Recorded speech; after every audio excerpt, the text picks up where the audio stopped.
Hey everyone, welcome to Plants and Politics. So, according to the Philadelphia Inquirer, nearly 19,000 Pennsylvania Republicans have left the party since the January 6th attack on the Capitol in the US.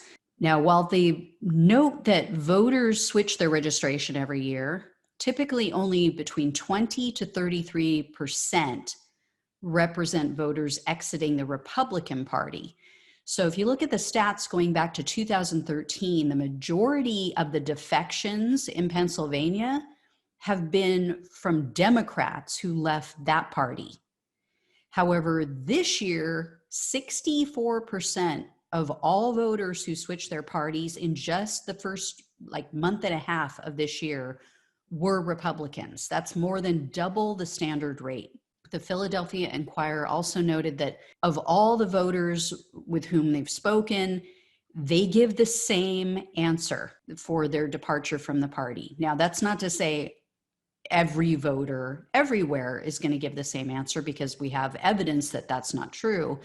But as far as the Philadelphia Inquirer goes, everybody they spoke with said, quote, "It was to protest the false election fraud claims and growing frustration with Trump and his supporters." So they spoke with one man named Daniel Mullen, who recently switched his party affiliation from Republican to Independent.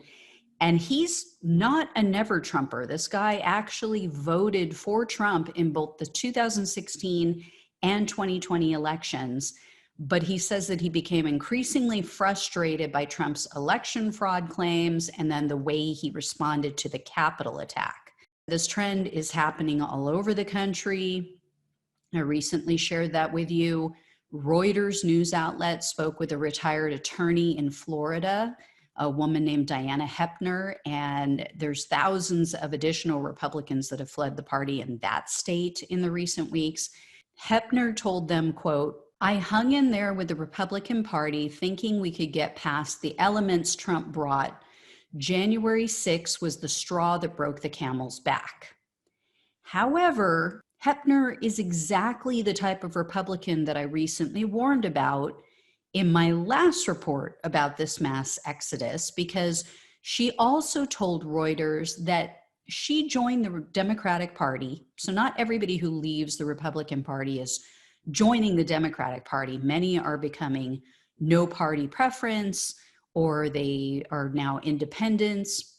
Some are moving to small third parties, but she actually was one of those who did become a Democrat. And she said she hopes to be a centrist influence on their nominees. So as I said before, you don't go into someone else's home and start rearranging their furniture.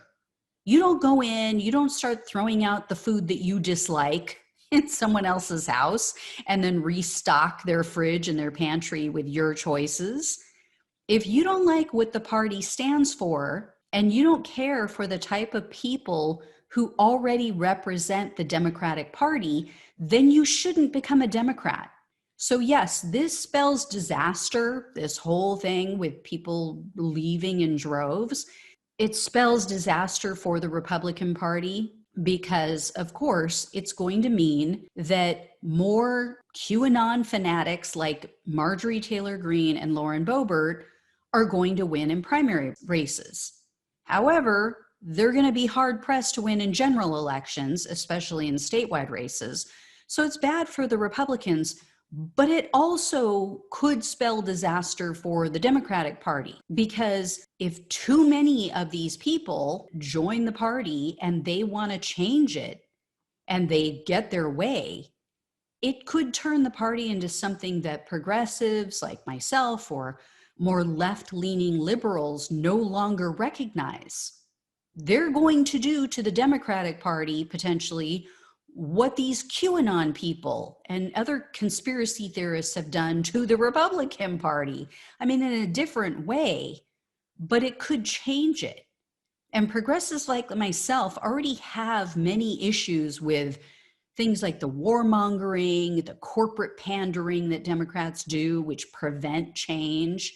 Then there's still other Republicans who might actually go back to the old ball and chain, right? They seem to only be having a fling with the Democratic Party. So, for example, Reuters spoke with a Pennsylvania man named Robert Abelman.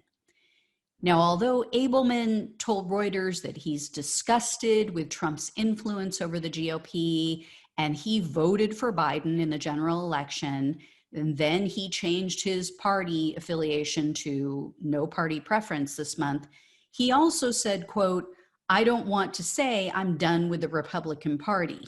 So Abelman, unlike this other attorney, hopes that a new center-right party might form, which others have discussed. I think that's a great idea. Everybody who's not happy with the Democratic Party and they're not happy with the Republican Party, they need to go and form their own new party. I hope the Democratic Party doesn't push even further to the right than where Clinton left it, because that would only serve to drive people like me to vote third party, to vote for the Green Party or something like that, because they already pander too much to corporate interests. They already have this issue with spending money on average Americans, which we're seeing right now when people are struggling, when people are so hard hit from COVID and still recovering from the 2008 crisis.